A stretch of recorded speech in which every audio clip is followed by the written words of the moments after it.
Tala falava soifua manuia ni fo e solua Samoa le lona ono. O le masino Januari ai alo mai o tala i o VAIFANUA, alo Samoa Entertainment TV mai a pia.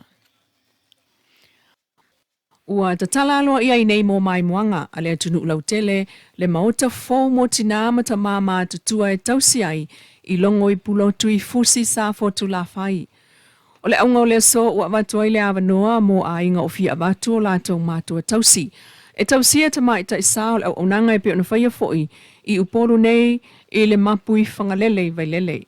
E pe ona whaailoa mai le sunga la vea seve ene taliaoa o le vaenga of so ta inga le Kalesia Katoliko Roma i Samoa. O le ata tala ai whai te toa mo le mamalu le atunu, ma le puleanga Samoa pia.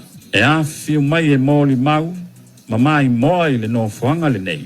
Ai o le aso sifuru iwa o le masina lava o Januari lua felu ono. O le ata tala ai loa le avanoa, mo tamaa matina matutua. O le a whao ngā ina le nei no fuanga. Ua sauni fo i e fionga i tamai te saa, ma fionga i te akono. E tali fia lo o tō a fio mai, ma tala mai ao, tātou ma futa i longo i pulotu.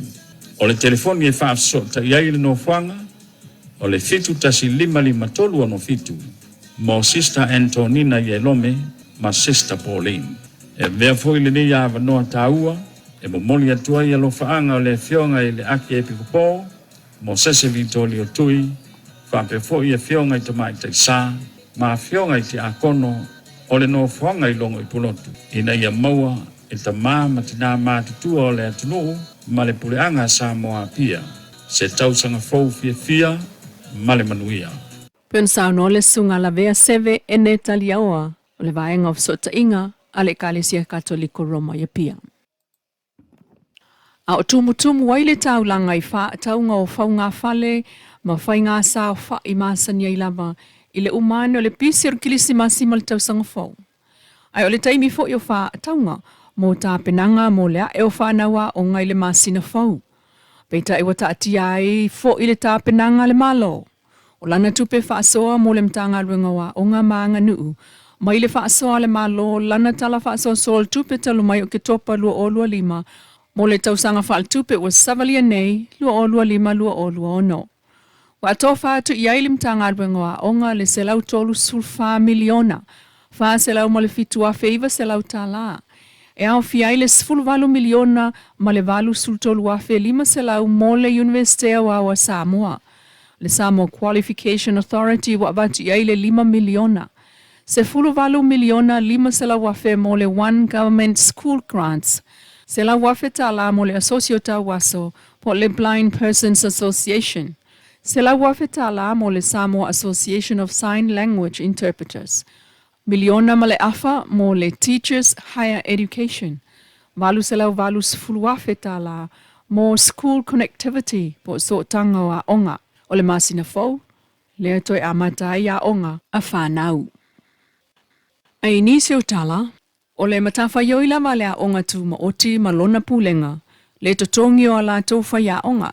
E pe o le a onga le ana whaailoane i le malo le tauwhai ungol tau sanga talua i le i mawani o la tau totongi. Pe ta io sa no le fiongal pale mia e le whapea o le a onga tu ma oti o na aloa i lea o le malo i ona ia fo i tiu te whai.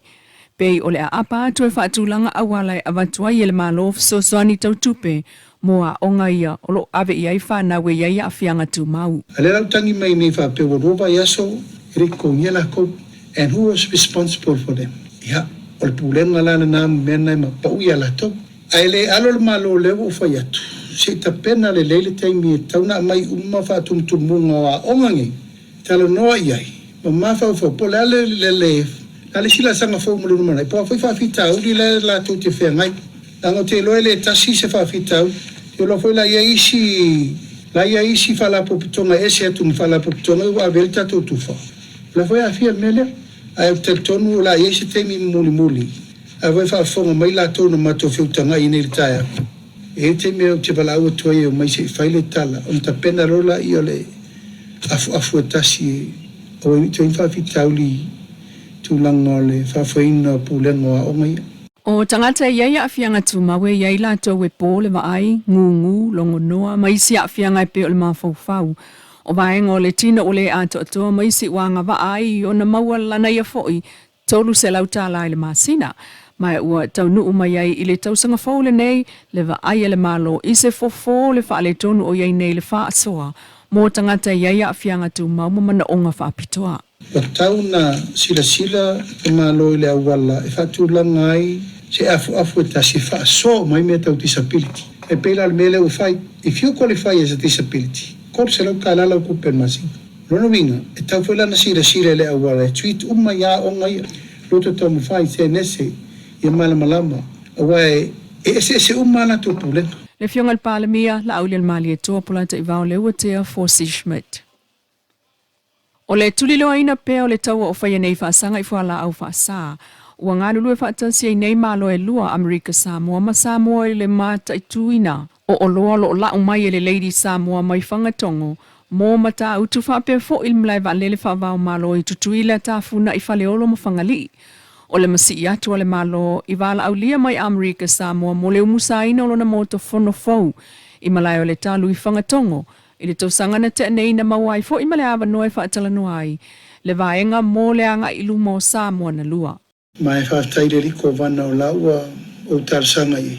E tauna mata mea na to scream. E hao ngā me tupu. Bai aso ai so mea lua. Ina ua whato a tato ue whao ngā me o levan tau whao ngā. O le tausanga nei e ilo aisa tala mai le fionga le palemia. I le taunu unga o le whautuanga na avatu i le kone sula o Samoa i Amerika Samoa le sunga fata. Mo le tuina mai o se lisio mata upu whaatulanga mo le a inga iluma. Ngā luenga whaatino a Samoa i le territory. E au fia i whanua lo i tāfuna mo se official kone sula. O whale nofo mo tangata whai ngā luenga atu i Samoa le whalei ai sātala. Le ana fola le pulenga o le whalei a stakis o le au lato fausia ni whale. Ma le mata i tuino tangata nofo wha soli tu la fono atu i Samoa. Ai o le au soli tu la fono Samoa o lo tuli wha salanga i whalpui tāfuna. O loa wha tau atu i Amerika Samoa pei o talo maisi o loa o iei mea whale. Ai o awa noa tau tomai wha apitoa e pe o wha pa angai. Male mtanga luenga o wha atu anga ma whai ngā whaiva. O le lua tau sanga talua i len wha soa atua i a Amerika Samoa. O a o le ngā tai whale o Samoa e pe o wha isua. Ma wha whaile le ai le alo whanga alu i tutuila. Male wha moe wha matua ma wha tupula ia. O vaenga umai o le wha pa anga le vāna nofo le iei o malo e lua. A o tāpua ia le toi amatalia o lana fono a toa o Samoa le tausanga nei. O talanai o VAIFANUA le fo i salua a le Samoa Entertainment TV mai pia manuia taulmanga o totoe o le nei fo i aso.